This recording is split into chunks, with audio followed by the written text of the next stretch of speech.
मैं doctor Mahendra Kumar Sharma, assistant professor sociology, Shri Shankaracharya महाविद्यालय जुनवानी। आज मैं सामाजिक अनुसंधान विषय के अंतर्गत अनुसंधान की एक प्रविधि प्रश्नावली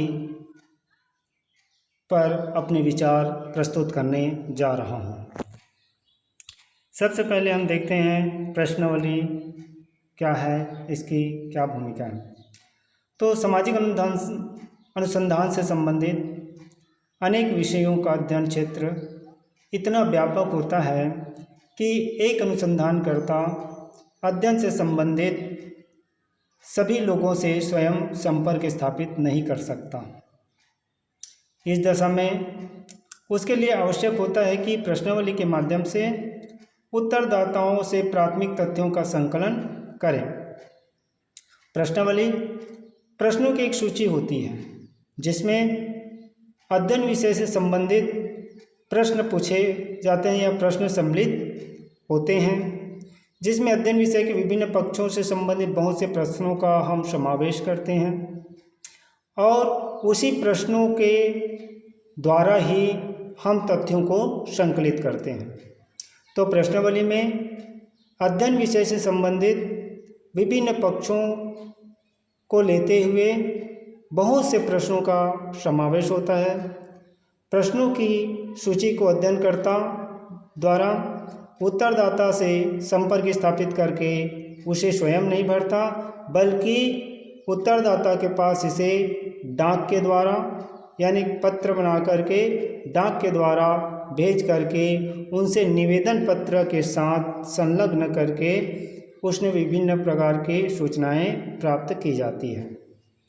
तो प्रश्नावली इस प्रकार से कहने का तात्पर्य है कि प्रश्नावली प्रश्नों की एक सूची होती है जिसमें हम जिस विषय के अंतर्गत हम अध्ययन कर रहे हैं उसी विषय से संबंधित प्रश्न उसमें अंकित होते हैं और उस प्रश्नों की सूची को एक निवेदन पत्र के आधार पर संलग्न करके उसे जिस उत्तरदाता से हमें अपने अध्ययन के लिए निर्देशन के रूप में चयन किए हैं उस उत्तरदाता के पास उसे डाक के द्वारा हम फिर प्रेषित करते हैं और उत्तरदाता स्वयं इस प्रश्नों के उत्तर लिख करके पुनः अध्ययनकर्ता के बाद वापस भेजते हैं। तो लुंडबर्ग ने लिखा है कि प्रश्नावली की एक विशेष प्रकार की अनुसूची है जो केवल प्रयोग की दृष्टि से अनुसूची से भिन्न होती है। यानी एक अनुसूची भी होती है, लेकिन अनुसूची में उत्तरदाता के पास स्वयं अध्ययनकर्ता जाकर के उसे प्रश्न पूछता है और उत्तरदाता के द्वारा बताए जाने वाले प्रश्नों को अध्ययनकर्ता स्वयं अपने हाथों से लिखता है, जबकि प्रश्नावली में प्रश्नों की सूची होता है जिसे उत्तरदाता स्वयं भरता है, न कि अध्ययनकर्ता उसके पास जाता है। इसे डाक के द्वारा उसके पास प्रेषित किया जाता है। तो प्रश्नावली में अध्ययनकर्ता के द्वारा स्वयं नहीं भरा जाता, इसे डाक द्वारा उत्तरदाता के पास भेज करके उसे विभिन्न सूचनाएं प्राप्त की जाती है। इसकी परिभाषाओं पर दृष्टिपात करें तो प्रश्नावली के अर्थ एवं परिभाषाओं के आधार पर गुडे एवं हार्ट नामक विद्वान ने लिखा है कि प्रश्नावली का तात्पर्य प्रश्नों के उत्तर प्राप्त करने की एक ऐसी प्रविधि है जिससे उत्तरदाता स्वयं ही एक प्रपत्र भर करके सूचना प्रेषित करते हैं। कहने का तात्पर्य है कि इसमें उत्तर प्राप्त करने के लिए उत्तरदाता स्वयं ही एक प्रपत्र को भर करके जो है वह सूचनाएं अध्ययनकर्ता के पास प्रेषित करते हैं। दूसरा देखते हैं, बोगार्डस नामक विद्वान ने लिखा है कि प्रश्नावली विभिन्न व्यक्तियों को उत्तर देने के लिए प्रेषित की गई प्रश्नों की एक सूची है। यानी यह एक प्रश्नों की सूची होती है जिसे उत्तरदाता जो है स्वयं भरते हैं।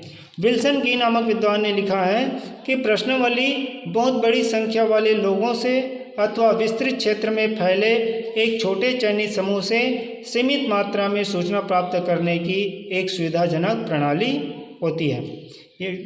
इस कथन का तात्पर्य है कि प्रश्नावली एक ऐसी प्रविधि है जिसके द्वारा सीमित मात्रा में ही सूचनाएं प्राप्त की जा सकती है। अर्थात इन परिभाषाओं के आधार पर यह कहा जा सकता है कि प्रश्नावली के उपयोग में अध्ययनकर्ता तथा उत्तरदाता के बीच कोई प्रत्यक्ष संबंध नहीं होता, यानी आमने सामने का संबंध नहीं होता, बल्कि सामग्री का संकलन अप्रत्यक्ष रूप से ही किया जाता है। यानी दूर दूर जो हमारे उत्तरदाता फैले हुए हैं, उन दूर दूर रहने वाले उत्तरदाताओं से इस प्रश्नावली के माध्यम से सूचनाएं संकलित की जा सकती है। प्रश्नावली के प्रकार, तो प्रश्नावली के कई प्रकार होते हैं, यानी सभी प्रश्नावलियाँ समान प्रकृति की नहीं होती है। अध्ययन की प्रकृति, प्रश्नों के प्रकार तथा उत्तरदाताओं की विशेषताओं के दृष्टिकोण से एक दूसरे से भिन्न अनेक प्रकार के प्रश्नावलियाँ बनाई जाती है। यानी हमारी जो अध्ययन की जो प्रकृति है, या प्रश्न के जो प्रकार हैं, या उत्तरदाता की जो विशेषताएं हैं, उस विशेषताओं को ध्यान में रख करके एक दूसरे से भिन्न अनेक प्रकार की प्रश्नावलियाँ बनाई जाती है। तो इस प्रकार से प्रश्नावली के कुछ प्रकार हैं, जिसमें पहला प्रकार आता है संरचित प्रश्नावली। तो संरचित प्रश्नावली सामाजिक सर्वेक्षण अथवा अनुसंधान में प्रयोग की जाने वाली प्रश्नावली है। संरचित प्रश्नावली सामाजिक सर्वेक्षण अथवा अनुसंधान में प्रयोग की जाने वाली वह प्रश्नावली है जिसकी रचना वास्तविक अध्ययन प्रारंभ होने से पहले ही कर ली जाती है और इससे बाद में कोई परिवर्तन नहीं किया जा सकता। तो इस प्रकार से संरचित प्रश्नावली वे होती हैं जिनमें निश्चित, स्पष्ट और पूर्व निर्धारित प्रश्नों के अतिरिक्त ऐसे अतिरिक्त प्रश्न भी सम्मिलित रहते हैं जो अपर्याप्त उत्तरों का स्पष्टीकरण करने या विस्तृत उत्तर प्राप्त करने के लिए आवश्यक समझे जाते हैं। यानी इस प्रश्नावली के माध्यम से हम पूर्व निर्धारित प्रश्नों को तो सम्मिलित करते हैं, साथ ही साथ ऐसे अतिरिक्त प्रश्नों को भी सम्मिलित करते हैं जिससे यदि कोई उत्तर अपर्याप्त है तो उन प्रश्नों की सहायता से हम और विस्तृत उत्तर प्राप्त कर सकते हैं। तो इस प्रकार से संरचित प्रश्न में जिन प्रश्नों का समावेश किया जाता है वह अत्यधिक निश्चय या निश्चित, क्रमबद्ध और स्पष्ट होते हैं तथा प्रत्येक उत्तरदाता के लिए इनकी प्रकृति समान होती है। इसलिए ऐसे प्रश्नावली से जो प्राप्त उत्तर होते हैं उस उत्तरों का वर्गीकरण करना अत्यधिक सरल हो जाता है और इसीलिए किसी भी समूह या सामाजिक आर्थिक विशेषताओं का अध्ययन करने के लिए या फिर प्रशासनिक स्तर पर परिवर्तन हेतु व्यक्तियों के सुझाव जानने के लिए ऐसे प्रश्नावली का उपयोग किया जाता है। यानी संरचित प्रश्नावली बहुत ही सरल होते हैं, इसमें प्रश्नों के उत्तर को क्रमबद्ध और निश्चित और स्पष्ट रूप से किए जाते हैं। दूसरा आता है असंरचित प्रश्नावली। तो असंरचित प्रश्नावली वह होती है जिसमें कुछ निश्चित विषय क्षेत्र का समावेश होने के साथ ही उन लोगों की संख्या भी निर्धारित रहती है जिनसे हमें साक्षात्कार करना है। यानी एक निश्चित क्षेत्र का समावेश तो रहता ही है, साथ ही उन लोगों की संख्या भी निर्धारित हो जिनसे हमें वह साक्षात्कार लेना होता है। लेकिन इस प्रश्नावली में प्रश्नों के स्वरूप और उसके क्रम का निर्धारण करने में अध्ययनकर्ता को काफ़ी स्वतंत्रता प्राप्त होती है, जिसके कारण से इसमें पक्षपात होने की संभावनाएं बनी रहती हैं। असंरचित प्रश्नावली का निर्माण वास्तविक अध्ययन से पहले ही नहीं कर लिया जाता। इसके अंतर्गत केवल उन विषयों का उल्लेख होता है जिनके संबंध उत्तरदाता से सूचनाएं प्राप्त करनी होती है। यानी सिर्फ इसमें उन विषयों का ही उल्लेख होता है जिनके संबंध में उत्तरदाताओं से हमें सूचनाएं प्राप्त करनी होती है। एक अध्ययनकर्ता ऐसी प्रश्नावली की सहायता से आरंभ में यह ज्ञात करने का प्रयत्न करता है कि किस प्रकार से प्रश्नों और उनके एक विशेष क्रम के द्वारा सबसे सर्वोत्तम से सर्वोत्तम सूचनाएं प्राप्त की जा सकती हैं। इसी को हम साक्षात्कार निर्देशिका भी कहते हैं, यानी इंटरव्यू गाइड भी कहा जाता है। असंरचित प्रश्नावली उस समय सबसे अधिक लाभदायक होता है जब अध्ययन का क्षेत्र सीमित हो तथा प्रत्येक उत्तरदाता से संपर्क स्थापित करना संभव हो सके, तभी हम असंरचित प्रश्नावली का उपयोग कर सकते हैं। असंरचित प्रश्नावली को प्रश्नावली का एक प्रकार न मान करके इसे एक साक्षात्कार विधि के एक विशेष स्वरूप को में भी देखा जाता है। तीसरी प्रश्नावली है के प्रकार हैं बंद प्रश्नावली या प्रतिबंधित प्रश्नावली। जैसे कि नाम से ही स्पष्ट है कि यह प्रश्नावली बहुत अत्यधिक महत्वपूर्ण है। इसके अंतर्गत प्रत्येक प्रश्न के सामने अनेक संभावित उत्तर दिए जाते हैं, यानी वैकल्पिक उत्तर दिए जाते हैं तथा उत्तरदाता को उन्हीं वैकल्पिक उत्तरों में से किसी एक उत्तर को चुनकर अपने विचार को अभिव्यक्त करना पड़ता है। जैसे हाँ, नहीं, या अच्छा, बहुत अच्छा, या कह नहीं सकते। तो इस प्रकार से कुछ प्रश्नों के सामने ऐसे वैकल्पिक उत्तर दिए जाते हैं। उन वैकल्पिक उत्तरों में से किसी एक का चयन उस उत्तरदाताओं को करना होता है। जैसे एक उदाहरण के रूप में ले लें कि यदि प्रश्न की प्रकृति इस प्रकार हो कि वर्ष 2014 के आम चुनाव में आपने अपना वोट किस आधार पर दिया। यदि हम यह प्रश्न पूछते हैं तो दल की नीति और कार्यक्रमों को ध्यान में रखते हुए एक वैकल्पिक उत्तर है। दूसरा है उत्तरदाताओं को यह भी वैकल्पिक उत्तर दिए जाते हैं कि उम्मीदवारों के गुणों को देखते हुए या फिर यह देखते हुए कि अधिक लोग किसे वोट दे रहे हैं, या पड़ोसियों के दबाव को देखते हुए, या कुछ निश्चित आधार नहीं। तो ऐसे प्रश्नों को हम बंद अथवा इस प्रकार के प्रश्नों से बनने वाली प्रश्नावली को बंद या प्रतिबंधित प्रश्नावली कहेंगे। कहने का तात्पर्य यही है कि बंद प्रश्नावली में उत्तरदाता जो है स्वतंत्र रूप से अपना उत्तर नहीं दे सकता। इसमें अध्ययन के द्वारा जो वैकल्पिक उत्तर दिए होते हैं उसी में से किसी एक का चयन उत्तरदाता को करना होता है। तो इस प्रकार के प्रश्नावली को ही बंद प्रश्नावली कहते हैं। चौथा है खुली प्रश्नावली या अप्रतिबंधित प्रश्नावली। तो इस प्रकार की प्रश्नों के साथ उनके संभावित उत्तर नहीं दिए जाते, बल्कि उत्तरदाता से यह आशा की जाती है कि वह अपने इच्छा अनुसार कोई भी उत्तर दे सके। इसमें प्रश्न के सामने कुछ स्थान रिक्त छोड़ दिए जाते हैं तथा उस खाली स्थान पर उत्तरदाता अपना उत्तर लिख सके। तो ऐसे प्रश्नों को अनेक प्रकार के हो सकते हैं। तो इस प्रकार इसमें उत्तरदाता को पूरी तरह स्वतंत्र रहते हैं कि वह अपने विचारों के आधार पर उस प्रश्न के उत्तर लिख सके। तो इस प्रकार की प्रश्नावली को खुली प्रश्नावली कहा जाता है। पांचवा है चित्रमय प्रश्नावली। तो इस प्रकार के प्रश्नावली में प्रत्येक प्रश्नों के सामने कुछ चित्र दिए जाते हैं। यानी साधारणतः प्रश्नावली का उपयोग केवल शिक्षित समूहों के लिए किया जाता है, लेकिन यदि कोई समूह एक और बहुत कम शिक्षित हो और दूसरी ओर एक व्यक्तियों से संपर्क स्थापित करना किसी कारण कठिन समझा जाता हो, तो ऐसी स्थिति में चित्रमय प्रश्नावली के द्वारा तथ्यों का संकलन करने का प्रयत्न किया जाता है। ऐसे प्रश्नावली में प्रत्येक प्रश्न को बहुत ही सरल ढंग से प्रस्तुत किया जाता है और उसके संभावित उत्तरों के स्थान पर विभिन्न प्रकार के चित्र इस प्रकार प्रदर्शित किए जाते हैं जिससे उत्तरदाता चित्रों के आधार पर अपने उत्तर को सरलता से चिन्हित कर सके।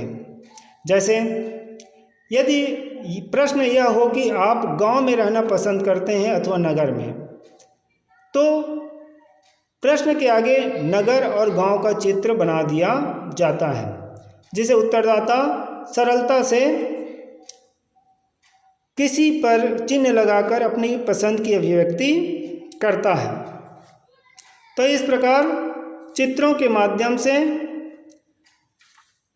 प्रश्नावली का उपयोग करना चित्रमय प्रश्नावली कहलाता है। फिर अंतिम प्रश्नावली के प्रकार है मिश्रित प्रश्नावली। जैसे कि नाम से ही स्पष्ट है कि मिश्रित प्रश्नावली वह होती है जिसमें प्रश्नों की प्रकृति का किसी एक स्वरूप तक ही सीमित न होकर के अनेक प्रकार के प्रश्नों से संबंधित होती है। ऐसी प्रश्नावली में साधारणतया बंद और खुले हुए सभी प्रकार के प्रश्नों का समावेश होता है। यानी इसमें बंद प्रश्नावली भी उपयोग की जाती है और कुछ प्रश्नों में खुली प्रश्नावली का उपयोग किया जा सकता है या कुछ प्रश्नों में चित्रमय प्रश्नावली का भी उपयोग किया जा सकता है। तो इसमें सभी प्रकार के प्रश्नों का समावेश रहता है। एक विशेष सूचना अथवा विचार प्राप्त करने के लिए जिस प्रकार के प्रश्नों को सबसे अधिक उपयोग समझा जाता है उसका ऐसी प्रश्नावली में समावेश कर लिया जाता है। अर्थात साधारणतः अनुसंधानकर्ता सबसे अधिक मिश्रित प्रश्नावली का उपयोग करता है और विश्वसनीय तथ्यों को प्राप्त करता है। तो इस प्रकार से प्रश्नावली के प्रकार हैं। इसके पश्चात हम देखते हैं प्रश्नावली के गुण अथवा लाभ। तो हमारे सामाजिक अनुसंधान में प्रश्नावली के क्या लाभ हैं, प्रश्नावली का उपयोग करने पर हमें क्या लाभ प्राप्त होगा या अनुसंधानकर्ताओं को किस प्रकार का लाभ होगा, तो इस या फिर अध्ययन कार्य में इससे किस प्रकार से उपयोग होगा, तो इसके बारे में हम देखते हैं। तो सबसे पहले है प्रश्नावली के गुण, व्यापक क्षेत्रों का अध्ययन। यानी प्रश्नावली के माध्यम से हम व्यापक या विस्तृत क्षेत्रों में इस प्रविधि का उपयोग करके तथ्यों का संकलन आसानी से कर सकते हैं। प्रश्नावली विधि का सबसे यही उपयोगिता है कि इसकी सहायता से जो हमारे जो इकाइयां हैं, अध्ययन विषय से संबंधित जो इकाइयां हैं या जो उत्तरदाताएं हैं जो पूरे क्षेत्र में फैले हुए हैं, तो उनको डाक के द्वारा हम प्रश्नों की सूची भेज करके उनसे जो है प्रश्नों के उत्तर प्राप्त करके अपने अध्ययन से संबंधित तथ्य का संकलन आसानी से कर सकते हैं। तो इसके लिए उसे प्रत्यक्ष संबंध स्थापित करना आवश्यक नहीं होता। तो इस प्रश्नावली के माध्यम से हम व्यापक क्षेत्रों का भी अध्ययन कर सकते हैं। दूसरा है अध्ययन की पुनरावृत्ति। तो इस प्रविधि के द्वारा एक से अधिक बार तथ्यों का संकलन करना भी संभव हो जाता है। अनेक अध्ययन विषय ऐसे होते हैं जिसमें तथ्य एक बार एकत्रित कर लेना ही पर्याप्त नहीं होता। तब ऐसी स्थिति में यह प्रविधि अध्ययनकर्ता को कुछ व्यक्तियों से बार बार तथ्य प्राप्त करने की सुविधा प्रदान करती है। और यह भी देखा जाता है कि इसके माध्यम से यदि पहले प्रश्नों में हमें उचित उत्तर प्राप्त नहीं होते हैं तो पुनः हम उस प्रश्नों के उत्तर वह प्रश्नों की सूची भेज करके पुनः उत्तर या तथ्य प्राप्त कर सकते हैं। तीसरा है तथ्यों के संकलन में शीघ्रता। तो अन्य प्रविधियों की तुलना में प्रश्नावली के द्वारा बहुत कम समय में ही अधिक सूचनाएं प्राप्त की जा सकती है। लेकिन इसमें यह ध्यान रखना आवश्यक होता है कि उत्तरदाता उस प्रश्न के उत्तर देने में कितने जागरूक हैं।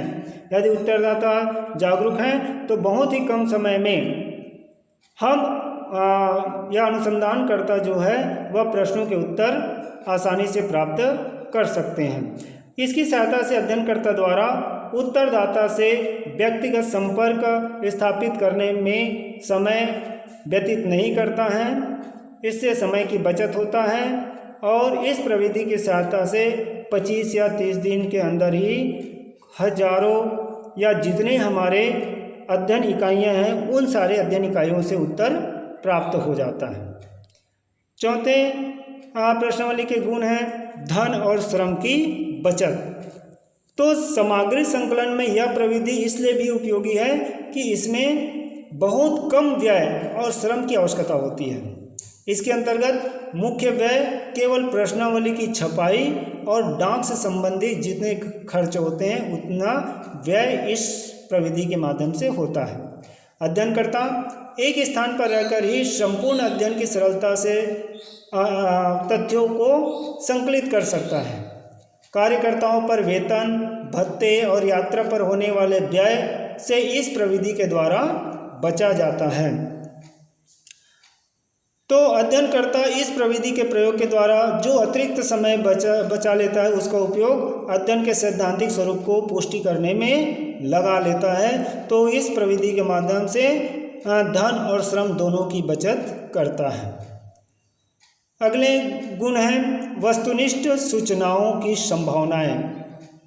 तो प्रश्नावली की एक प्रमुख उपयोगिता है यह है कि इसके अंतर्गत उत्तरदाताओं की स्थिति को पूर्णतः मतलब कहने का मतलब यह है कि जो उत्तरदाता की स्थिति है उससे पूर्णतः अध्ययनकर्ता जो है उस स्थिति के बारे में उसे जानकारी नहीं रहती है। तो उत्तरदाता कोई भी सूचना देते समय इस बात के प्रति आश्वस्त रहता है कि अध्ययनकर्ता उसे व्यक्तिगत रूप से नहीं जानता तथा उसके द्वारा दी गई सूचनाएं पूर्णतः गुप्त रहेगी। यही कारण है कि प्रश्नावली से प्राप्त उत्तर तुलनात्मक रूप से अधिक वस्तुनिष्ठ होते हैं, क्योंकि उत्तरदाता के बारे में अध्ययनकर्ता को पूरा जानकारी नहीं रहता है और इस आधार पर उत्तरदाता पूरी तरह से संतुष्ट होता है कि उसके द्वारा दी गई जानकारी गुप्त रहेगी। तो प्रश्नावली के द्वारा उन उद्योगों या भावनाओं या मनोवृत्तियों को समझने में भी सरलता रहती है जिन्हें किसी अन्य प्रविधि के द्वारा उतने अच्छे ढंग से नहीं समझा जाता। तो इस प्रकार प्रश्नावली के द्वारा वस्तुनिष्ठ, परिमाणात्मक और गुणात्मक सामग्री का संकलन करना तुलनात्मक रूप से अधिक सरल होता है। फिर आता है प्रश्नावली के अगले गुण है उत्तरदाताओं के लिए सुविधापूर्ण। तो उत्तरदाता के दृष्टिकोण से भी प्रश्नावली अन्य प्रविधियों की तुलना में अधिक सरल प्रविधि माना गया है। एक उत्तरदाता जब डाक के द्वारा प्रश्नावली प्राप्त करता है तो उसे उत्तर देने के लिए काफ़ी समय मिल जाता है। इससे वह अपने ऊपर अध्ययनकर्ता की उपस्थिति से उत्पन्न कोई व्यर्थ का दबाव महसूस नहीं होता, बल्कि उसे जिस समय उत्तरदाता को सुविधा होगी वह उस समय इन प्रश्नों का उत्तर दे सकता है। कोई व्यक्ति जब मौखिक उत्तर देने के स्थान पर अपना उत्तर लिखित रूप में देता है तो वह प्रत्येक बात को बहुत सावधानी के साथ व्यवस्थित रूप से उसे स्पष्ट करता है। तो इस प्रकार से उत्तरदाता के द्वारा प्रश्नावली की जो सूची होती है, प्रश्नों की जो सूची होती है, उसे उत्तरदाता अपनी सुविधाजनक समय में उसको उत्तर को देता है, जिससे इस प्रकार की प्रश्न प्रविधि में उत्तरदाताओं के लिए सुविधापूर्ण होती है। फिर अगला है सांख्यिकी विश्लेषण में सरलता। तो प्रश्नावली प्रणाली का एक महत्वपूर्ण या गहन अध्ययन है। साथ ही एक यह भी गुण है कि इसके द्वारा जो प्राप्त तथ्यों हैं उसका वर्गीकरण, सारणीयन और सांख्यिकी विश्लेषण अधिक कुशलता के साथ किया जा सकता है। प्रश्नावली के जो गुण हैं उन गुणों के आधार पर जो हमें उत्तरदाताओं से जो तथ्य प्राप्त होते हैं उन तथ्यों को वर्गीकरण करना, यानी अलग अलग वर्गों में इसे विभाजित करने में, फिर उसे सारणीयन करने में, फिर उसे प्रतिशत के आधार पर या अंकों के आधार पर सांख्यिकी रूप में विश्लेषण करने में अधिक कुशलता के साथ किया जा सकता है। इसके द्वारा ऐसे मानक परिणाम प्राप्त होते हैं जिनका सारणीयन और सांख्यिकी विवेचना बहुत सरलता से की जाती है और प्रश्नावली के कुछ निश्चित भागों में भी विभाजित होती है, इसलिए इसे प्राप्त सूचनाएं अधिक व्यवस्थित होती हैं। तो इस प्रकार से प्रश्नावली के द्वारा जो प्राप्त तथ्य होते हैं उनका सांख्यिकी विश्लेषण में करने में बहुत ही सरलता होती है। फिर आता है अंतिम गुण के रूप में देखें तो उपयोग में सरलता। तो प्रश्नावली स्वयं में एक सरल प्रणाली है। इसके अंतर्गत उत्तरदाता को एक बार निश्चित निर्देश दे देने के पश्चात अध्ययनकर्ता को प्रश्न की विवेचना अथवा स्पष्टीकरण के लिए कोई भी श्रम नहीं करना पड़ता। इसका तात्पर्य है कि इस प्रविधि का उपयोग एक सामान्य अनुसंधानकर्ता के द्वारा भी किया जा सकता है एवं यह प्रविधि स्वयं में अवैयक्तिक होती है, अतः इसे प्राप्त किए गए जो उत्तर होते हैं उसमें एक रूपता होने की संभावनाएं सबसे अधिक होती है। इसलिए प्रश्नावली को अनुसंधान कार्य में उपयोग करने में बहुत सरल प्रविधि माना गया है। तो इस प्रकार से अध्ययनकर्ता के लिए प्रश्नावली के ये कुछ फायदे हैं जिसके आधार पर वह अपने अनुसंधान कार्य को पूर्ण करते हैं और इस प्रविधि के माध्यम से जो तथ्य प्राप्त होते हैं उन तथ्यों के आधार पर निष्कर्ष, विश्लेषण और सिद्धांतों का निर्माण करते हैं। इसके पश्चात देखते हैं कि इसमें कुछ दोष भी हैं। प्रश्नावली के कुछ दोष भी हैं जिसे अध्ययनकर्ता को सोच करके, विचार करके या इस पर ध्यान दे करके ही वह इससे तथ्य प्राप्त कर सकते हैं। जैसे पहला प्रश्नावली के दोष हैं कि प्रश्नावली में अशिक्षित व्यक्तियों पर इसका प्रयोग नहीं किया जा सकता, यानी अशिक्षित व्यक्तियों के लिए प्रश्नावली का उपयोग नहीं किया जा सकता। इसमें सिर्फ इस प्रश्नावली का उपयोग शिक्षित व्यक्तियों के लिए ही किया जा सकता है। यानी कहने का तात्पर्य है कि प्रश्नावली प्रविधि द्वारा केवल शिक्षित व्यक्तियों से ही तथ्यों का संकलन किया जा सकता है। अशिक्षित अथवा कम शिक्षित व्यक्ति न तो प्रश्नों को पढ़कर उन्हें समझ सकते हैं और न ही लिखित रूप में समुचित उत्तर दे सकते हैं। तो इसलिए प्रश्नावली का उपयोग करने में सबसे बड़ी दोष है कि इस प्रश्नावली को अशिक्षित व्यक्तियों पर उपयोग नहीं किया जा सकता। दूसरा है उत्तर प्राप्त करने की समस्या। तो डाक के द्वारा तो अनुसंधानकर्ता प्रश्नावली को उत्तरदाता के पास या जो अध्ययन विषय से संबंधित इकाई है उसके पास भेज दिया जाता है, लेकिन इसके द्वारा प्राप्त उत्तर का प्रतिशत साधारणतः बहुत कम होती है, क्योंकि उत्तरदाता स्वतंत्र रहते हैं कि उसे उस प्रश्न का उत्तर देना है कि नहीं देना है, या उत्तर दे करके वह पुनः उसे डाक से प्रेषित नहीं करते हैं। तो इसलिए इसे बहुत बड़ा दोष यही है कि इससे जो उत्तर होते हैं वह प्रश्नावली का वापस आने की संभावनाएं बहुत कम होती है, इसलिए उत्तर प्राप्त करने की इसमें समस्या बनी होती है। तीसरी दोष है अपूर्ण तथा गलत सूचनाओं की संभावनाएं। यानी जिन देशों में प्रश्नावली के द्वारा विभिन्न प्रकार के अध्ययनों का अधिक प्रचलन नहीं है, वहाँ उत्तरदाता में इसके प्रति बहुत अधिक उदासीनता पाई जाती है। इस प्रविधि के अंतर्गत न तो किसी प्रश्न की पुनरावृत्ति की जाती है और न ही प्रश्न का स्पष्टीकरण करना संभव हो पाता है। इसके फलस्वरूप उत्तरदाता अधिकांश प्रश्नों को गलत रूप में समझकर उनके उत्तर को प्रसिद्ध कर दिया जाता है, क्योंकि उसके पास न तो अध्ययनकर्ता मौजूद होता है जो उस प्रश्न को पढ़ करके उसे समझा सके। तो प्रश्नों के स्वरूप को उत्तरदाता के द्वारा न समझ पाने के कारण से उसका गलत उत्तर दे दिया जाता है, जिसके कारण से अपूर्ण और गलत सूचनाएं प्राप्त होने की संभावनाएं बनी होती है। फिर अगला दोष है व्यक्तिगत संपर्क का अभाव। यानी इस प्रविधि का एक मुख्य दोष यह है कि इसमें अध्ययनकर्ता और सूचनादाता के बीच कोई प्रत्यक्ष संबंध स्थापित नहीं होता।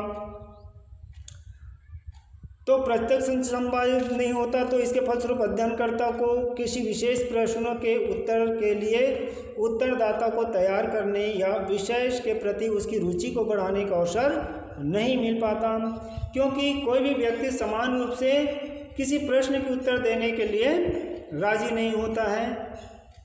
तो इसमें अध्ययनकर्ता के प्रत्यक्ष संबंध न हो पाने के कारण से उत्तरदाता के प्रति उन प्रश्नों के उत्तर देने की रुचि पैदा नहीं हो पाती है, जिसके कारण से हमें या अध्ययनकर्ता को सही तथ्य प्राप्त होने में कठिनाइयाँ उत्पन्न होती हैं।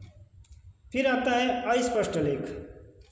तो कई बार हम देखते हैं कि प्रश्नावली के द्वारा उत्तरदाता लिखित रूप में प्रश्नों के उत्तर लिख करके अनुसंधानकर्ता के पास वापस तो भेज देता है, लेकिन उसके द्वारा जो लिखी हुई यानी उनकी लिखावट है उसे पढ़ने में बहुत कठिनाइयाँ होती हैं।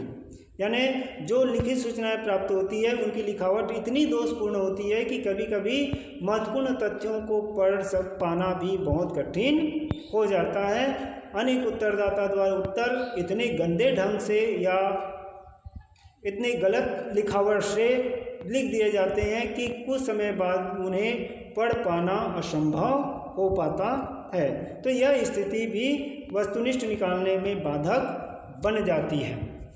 फिर अगले दोष हैं गहन अध्ययन में अनुपयुक्त।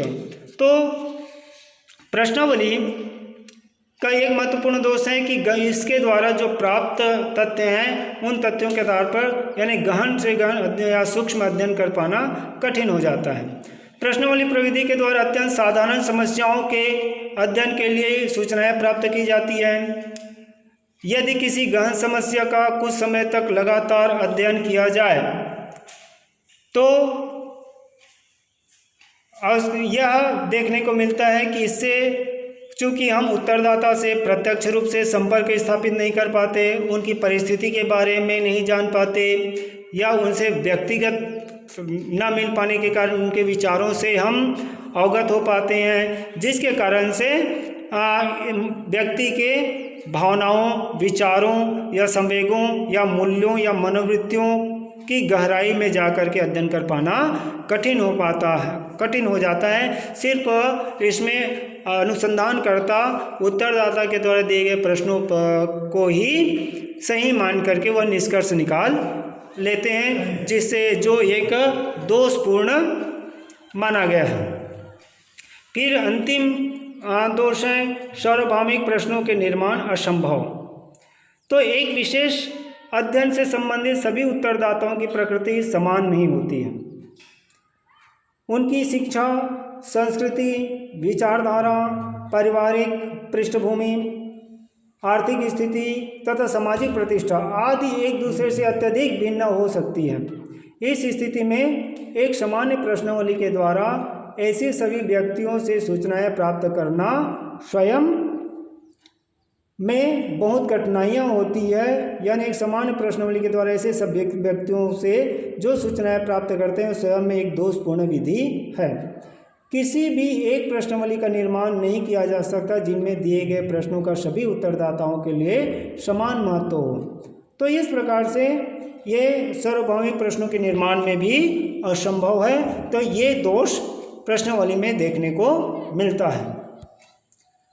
निष्कर्ष के रूप में यह कह सकते हैं कि उपर्युक्त दोष एवं सीमाओं के आधार पर हम यह कह सकते हैं कि इन दोष और सीमा के रहते हुए भी प्राथमिक सामग्री के संकलन करने के क्षेत्र में प्रश्नावली अत्यधिक सुगम, प्रामाणिक और कम खर्चीली प्रणाली है। लेकिन आंतरिक रूप से इस प्रविधि में अनेक ऐसे दोष भी हैं कि इसके उपयोग से अधिक बचने का प्रयास किया जाना आवश्यक है। क्योंकि यदि हम इन दोषों को या अनुसंधानकर्ता इन दोषों को पर ध्यान ना देंगे तो उसके द्वारा जो अध्ययन का कार्य है वह कार्य अवैज्ञानिक हो जाएगा और उससे जो प्राप्त निष्कर्ष होंगे वह निष्कर्ष में यथार्थता नहीं हो पाएगी, सत्यता नहीं हो पाएगी। तो इसलिए अध्ययनकर्ता को इन दोषों को ध्यान में रख करके अपने अनुसंधान कार्य को करना आवश्यक होता है या प्रश्नों के निर्माण करने में उचित ध्यान देना आवश्यक होता है। फिर भी यह कहा जा सकता है कि इन दोषों और सीमाओं को यदि छोड़ दिया जाए तो प्रश्नावली प्रश्नों की एक ऐसी व्यवस्थित सूची है जिसमें अध्ययन विषय के सभी विभिन्न पक्षों से संबंधित सूचनाओं को प्राप्त करने के लिए अनेक प्रश्नों का समावेश होता है और इसके माध्यम से अध्ययन से संबंधित जो विभिन्न क्षेत्र में फैले हुए इकाइयां हैं या उत्तरदाताएं हैं उन उत्तरदाताओं से हम आसानी से तथ्यों का संकलन कर सकते हैं और उनके द्वारा दी गए तथ्यों के आधार पर अध्ययन विषय के कार्य कारण संबंध या उसकी सत्यता की पुष्टि करके एक सही निष्कर्ष तक पहुंच सकते हैं। प्रश्नावली उत्तरदाता के पास डाक द्वारा भेजी जाती है, लेकिन कुछ विशेष परिस्थितियों में इसका वितरण व्यक्तिगत रूप से भी किया जा सकता है। प्रश्नावली की भाषा अत्यधिक सरल और स्पष्ट होती है, जिससे आसानी से उत्तरदाता उसे समझ सके और उसे समझ करके उसका सही उत्तर उत्तरदाताओं के द्वारा भेजा जाता है। साथ ही प्रश्नावली के साथ एक प्रतिवेदन प्रपत्र भी भेजा जाता है, जिसमें वह निवेदन लिखा हुआ होता है कि वह अध्ययनकर्ता किस कारण से उस प्रश्न के उत्तर उसे चाहिए और उसके द्वारा वह क्या करने वाला है। तो एक उसके साथ एक निवेदन पत्र भी साथ में संलग्न करके भेजते हैं। तो इस प्रकार से प्रश्नावली का विवरण या इस प्रश्नावली के प्रविधि का प्रयोग करके अनुसंधानकर्ता अपने अनुसंधान कार्य को पूर्ण करता है। धन्यवाद। जय हिंद।